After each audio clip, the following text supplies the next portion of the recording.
Hola amigos de Cerebros Esponjosos, bienvenidos a un nuevo capítulo. Mi nombre es Oscar. Yo soy Stephanie. Y otra vez aquí en este espacio donde hablamos de temas de medicina, pero esta vez no vamos a hablar de temas de medicina, sino sobre un tema... O sea, sí es de medicina, pero no es como sí es académico. Medicina, pero no es académico, sí es cierto. Es más enfocado como para médicos. Exacto. O estudiantes de medicina. O internos, más que nada, porque sí. vamos a hablar específicamente de cómo es la residencia en Alemania. Y qué hacer si tú quieres empezar o si quieres venir para acá. Sí. Sí, O sea, no empezar a venir. No somos... Sí. O sea, primero que todo quiero solamente aclarar por temas de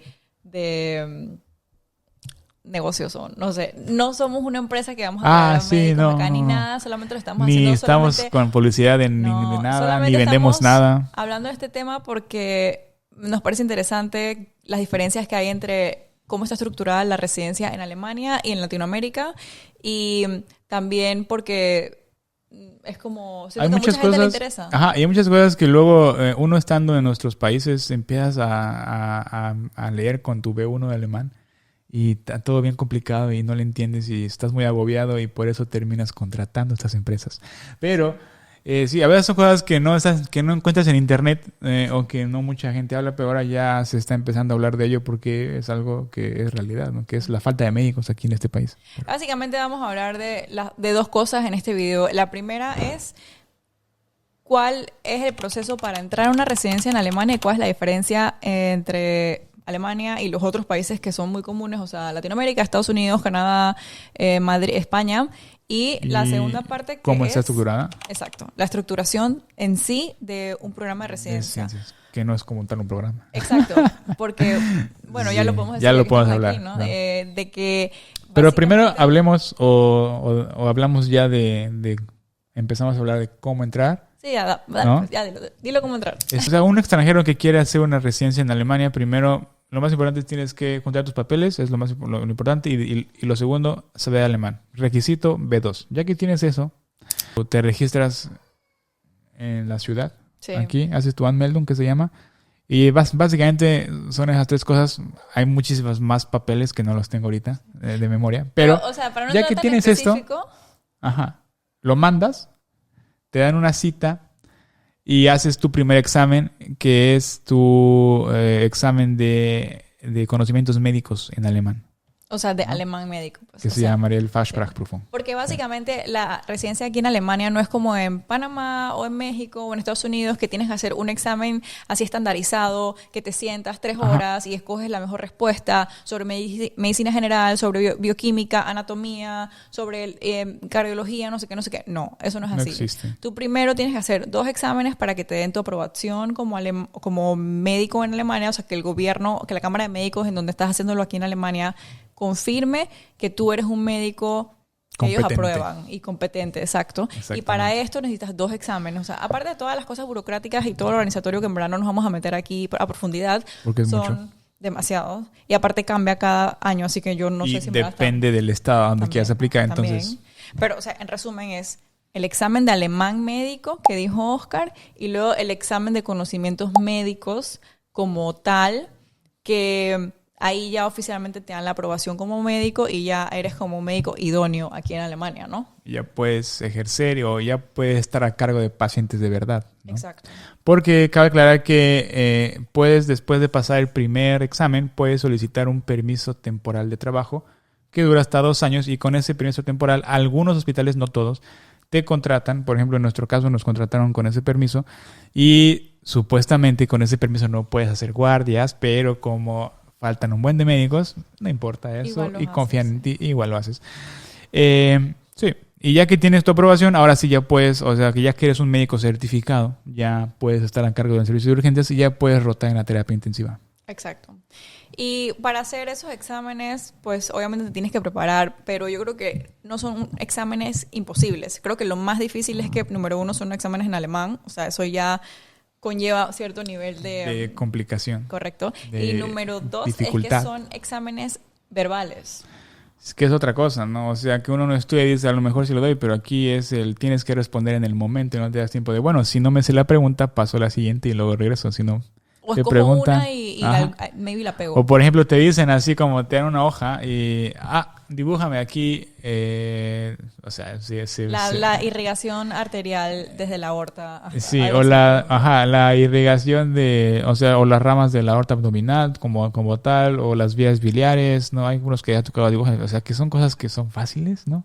Pero como tal, luego no las tienes tan frescas en la cabeza y dicen, Tienes que repasarlas. o te dan un electro y te dicen, interprétame el electro que tiene, y te dan un electro que tiene un bloqueo de rama derecha nada más, o que tiene S1, Q3, T3. Exacto. Pero, y eso es lo más complicado porque tienes que responder al momento. Bueno, ya que pasas eso, ya puedes entrar a una residencia en Alemania y las residencias para entrar es un proceso de búsqueda de trabajo. Exacto. No hay una convocatoria. No, exacto. Y vas al hospital que más quieres, tú dices, yo quiero ser, nosotros, ¿no? Yo quiero ser neurólogo. Buscas, porque cuando empezamos, yo fui entrevistado para empezar en medicina interna y también para empezar aquí en neuro. Uh-huh. En final de cuentas, sí. Decidí el infierno. ¿Tú tuviste más entrevistas? Yo tuve 3 entrevistas, pero todas eran de neuro. O sea, tuve otras entrevistas en una clínica de rehabilitación, porque, sí, tú puedes hacer tu residencia en una clínica de rehabilitación, a menos en neurología.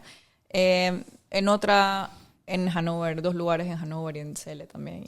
Bueno, no importa. El punto es que me dijiste mal. No es cierto. No. El punto es que es un proceso de búsqueda de trabajo. Así tú mandas tu currículum, haces una entrevista y ya. O sea, no es gran cosa. Sí. Porque en verdad faltan demasiados médicos. Pero continuando con el proceso de cómo está estructurada la residencia en Alemania. No es un programa, ¿no? O sea, no es un programa. Eso quiere decir que tiene sus pros y sus contras como cualquier cosa. El pro es que como no es un programa, tú no estás anclado a ese hospital.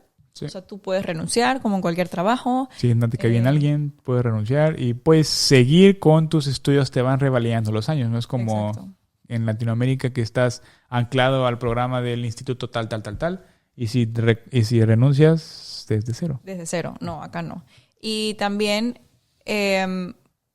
puedes cambiar hasta de ciudad si no te gusta la ciudad donde vives. O sea, es muy flexible. Entonces, esta flexibilidad, la verdad es que es muy, a mí me parece excelente. Está bueno. Incluso puedes cambiar de especialidad. Entonces empiezas de pediatría, te vas a cardiología, luego te cambias a cardio. Te vas a cardio, luego te cambias a neuro y luego terminas siendo cirujano. Sí. Obviamente te va a tardar mucho más. No? O sea, no es que tú haces 3 años en neuro y luego dices que bueno, nada más me cambio a cirugía y hago 2 años y ya como hice 5, entonces ya soy cirujano. No. O sea, si te cambias a cirugía, ya estos 3 años en neuro como que no te cuentan mucho porque no tienen muchas cosas que ver, pero te puedes cambiar a cirugía y haces 3 años, o sea, haces los 4 o 5 años de cirugía y al final del día eres cirujano. Sí. Lo malo de esto es que no hay como tal un programa de estudios. O sea, sí hay una cosa que se le llama logbook, ¿no? Que son las cosas que tú debes de saber como médico especialista, como llamado Facharzt. Pero no es como tal un programa de estudios. O sea, es lo que deberías de ver, pero no hay un cronograma, sí. ¿No? Y entonces tú puedes ser médico residente toda tu vida. O puedes hacerlo en 5 años, 6 años, 7 años. Nadie te va a corretear. Ahí va a estar tu trabajo siempre, de todos modos. Sí. Pero sí, entonces esto quiere decir que uno va aprendiendo de manera sola. O sea, de repente hoy lees demencias y mañana y ya no leíste tan bien y mañana ves otro paciente y mañana ya estás leyendo esclerosis múltiple. Sí. Y no va muy estructurizado, no es como...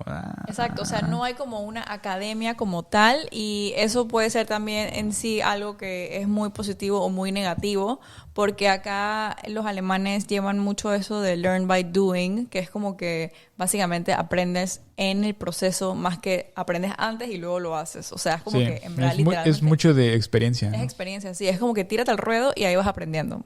Bueno, estábamos hablando de cómo en realidad el hecho de que no hubiera tanta academia es algo bueno y algo malo, porque el hecho de que no haya tanta academia reduce obviamente el estrés, o sea que eso es algo bueno y te da mucha flexibilidad de aprender dentro de tus propios términos, pero es algo malo porque obviamente... No te motiva. No te motiva y entonces no hay nadie como que te enseñe los mornings, no hay tantas charlas, o sea sí hay charlas pero como que son muy forzadas. Son muy forzadas, o sea cada uno tiene un tema, o sea uno expone, yo me acuerdo que los residentes en México o incluso los internos, cuando era interno, de que exponía alguien diario y los residentes también. Y aquí se expone como una vez cada martes, entonces te toca exponer al año 2 veces. Exacto. Das un tema Y solamente Cada es 6 meses. obligatorio si estás ese día de turno. Porque Sí. puede que no estés de Porque turno, estás de turno y entonces no puedes estás decir que obligado no. en realidad por la ley a ir ni a escucharlo. Y puedes decir que no y no lo das, ¿no? Y eso es lo más académico y que en donde estamos pues rotas por el servicio de electroencefalograma y de neurodiagnóstico, ahí puedes aprender, pero también depende de ti ya.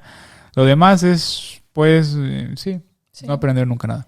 Y eso es lo que pudiese llegar a ser malo, por eso dicen que está menos, porque sí, no está nada estructurado. Y esa es una de las grandes desventajas, ¿no? Pero hay muchas más ventajas, ¿no? Sí. El Pero salario es otra el salario, ventaja. claro, y el hecho de que esté de esa manera estructurado hace que te den muchas flexibilidades, como por ejemplo que te den muchos días de vacaciones. Eso O sea, tienes también, 30 sí. a 36 días de vacaciones, no incluyen días hábiles, o sea, perdón, son solamente días hábiles, no incluyen los fines de semana, los puedes distribuir en el año como tú quieras, no tienes que coger un solo mes al año, como por ejemplo en Panamá, que es como que Sí. te toca febrero y tejo, porque son 28 días y ya. Ya. Y otra cosa muy importante que se me está ocurriendo ahorita es que desde que empiezas a trabajar como residente ya estás aportando a tu seguro de retiro, ¿no? A tu pensión. Sí, porque en México creo que no aportas, o no sé si a la Afore, no sé. Pero lo que a mi conocimiento era de que era una beca y pues no era un trabajo, ¿no? Sí. Y no generas antigüedad y, por ejemplo, antes en las jubilaciones y ahora aquí como todavía hay jubilación, Sí. todavía sigues, o sea, empiezas ya a cotizar y tienes, empiezas a pagar impuestos y... Sí, Tiene son beneficios. muchas cosas, ¿no? Pero bueno, en conclusión, para ya no alargar mucho este video, creo que la residencia en Alemania es muy especial en su manera de ser. No conozco otra así, bueno, puede que en Suiza o algo así sea así, pero... Sí, igual. Creo que sí. O sea, de lo que nosotros estamos acostumbrados en Latinoamérica, en Estados Unidos, Canadá, España, no es de esta manera la residencia y al final del día tiene sus pros, sus contras, como todo. Al final depende de Ningún ti, país ¿no? es perfecto, ningún Exacto. lugar es perfecto. O sea, uno da cosas, estás aquí, estás mejor económicamente, más tranquilo, menos estrés, pero está el otro, estás fuera de tu país, otra Sí, cosa. también. Son cosas que uno también tiene que evaluar, ¿no? Y en la medicina siempre hay muchos caminos, te puedes ir a cualquier lado, Sí, puedes incluso quedarte en tu país, también está bien. Dedicarte a la docencia, dedicarte a la investigación, ser médico clínico a las 3, a la farmacéutica, vender tu alma al diablo, a la Big Pharma, más cierto. lo bueno es que la medicina no cambia en ningún lado del mundo al final.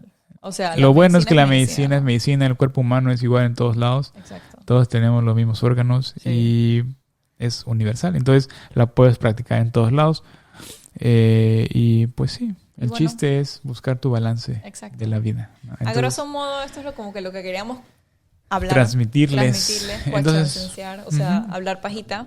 Creo que es un video como muy diferente de lo que hacemos regularmente.